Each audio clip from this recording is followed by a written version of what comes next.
थल का ट्रैक मेरे ख्याल में कुछ ख़ास चेंज नहीं है इसमें। जो पिछले साल का ट्रैक था ऑलमोस्ट वही ट्रैक है और वही चैलेंज है और वही नीड ऑफ स्किल्स है। तो हम अपनी प्रिपरेशन कर रहे हैं, कोशिश कर रहे हैं कि जो इस ट्रैक की के अंदर जो चैलेंज है उसको हम किस तरह से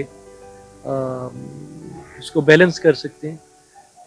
क्योंकि स्किल के साथ साथ आपको प्लान करनी पड़ती है रेस, और जितने ट्विस्ट एंड टर्न्स कंटिन्यूसली थल के ट्रैक में है, हमारे बहुत कम ट्रैक्स में इस तरह होता है।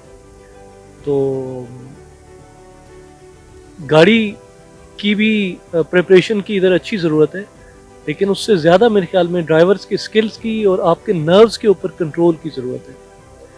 अगर वैसे देखा जाए तो यहाँ कोई भी ऐसी को बहुत ज़्यादा ख़तरनाक जगह नहीं है जहाँ गाड़ी टूटे, लेकिन इसके बावजूद थल की जो अगर आप रेशो निकालें तो 40% गाड़ियाँ ब्रेक डाउन करती हैं।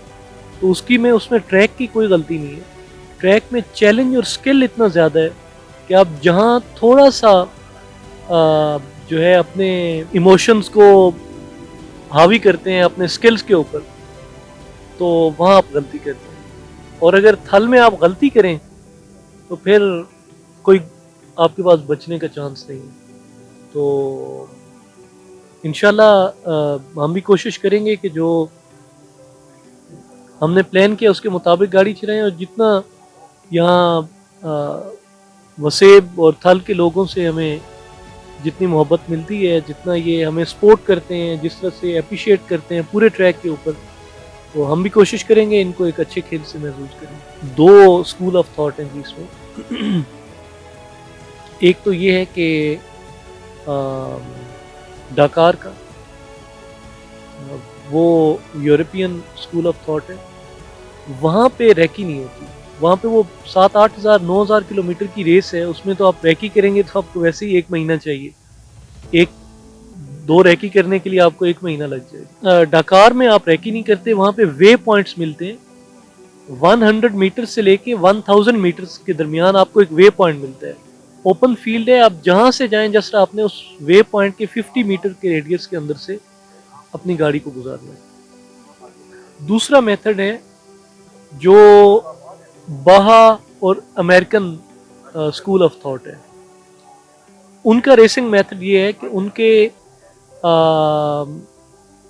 ट्रैक्स इसी तरह ओपन होते हैं 1 महीना पहले, 1.5 महीना पहले, बल्कि जैसे हम तो बिल्कुल रेस के क्लोज आके रैकी करते हैं, वो रेस से 1-1.5 महीना पहले जाके रैकी करके मार्किंग करके फिर अपनी गाड़ियों को प्रेप करते हैं, और फिर वो आके क्वालिफाइंग करते हैं। उनका क्वालिफाइंग भी अर्ली हो जाता है और फिर वो रेस करते हैं।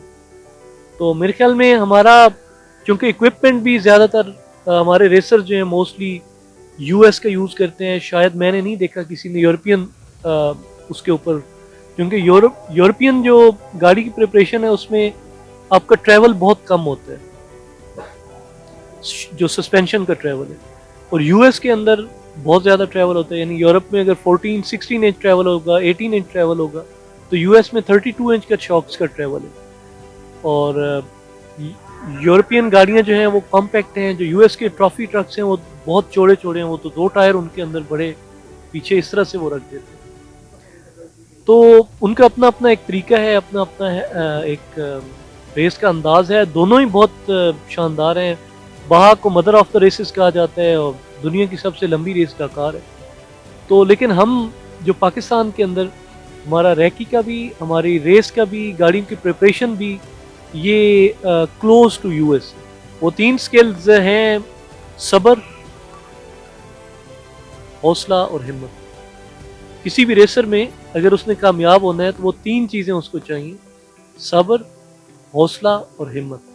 बाकी आप सीट टाइम दें, जितना आप टाइम देंगे, जितना आप अपने ट्रैक के ऊपर, अपनी गाड़ी के ऊपर टाइम देंगे, मेरे ख्याल में 10,000 किलोमीटर आपको चाहिए अपना स्किल डेवलप करने के लिए। बाकी तो आप पूरी ज़िंदगी आप सीखते रहते हैं, हर रोज़ एक नई चीज़ सीखते हैं, लेकिन आपका स्किल डेवलप करने के लिए एटलीस्ट 10,000 किलोमीटर चाहिए। उससे पहले आपको गाड़ी पुश नहीं करनी चाहिए। उससे पहले पुश करेंगे तो आप अपने साथ भी ज्यादती करेंगे, और अपनी गाड़ी के साथ भी ज्यादती करेंगे, अपनी टीम के साथ भी ज्यादती करेंगे, और जो फैंस खड़े हुए हैं उनको तो नहीं पता कि आप नए हैं, तो आपकी खुदा न खास्ता कोई इंसिडेंट हो सकता है, कुछ भी। तो सबसे पहले आपके फैंस की और आपकी अपनी सेफ्टी है, तो इसलिए 10,000 किलोमीटर सीखने के लिए रेस करें और उसके बाद आप जीतने के लिए रेस करें। हल जबरदस्त रेस है जी, पाकिस्तान की बड़ी रेसों में इसका शुमार होता है।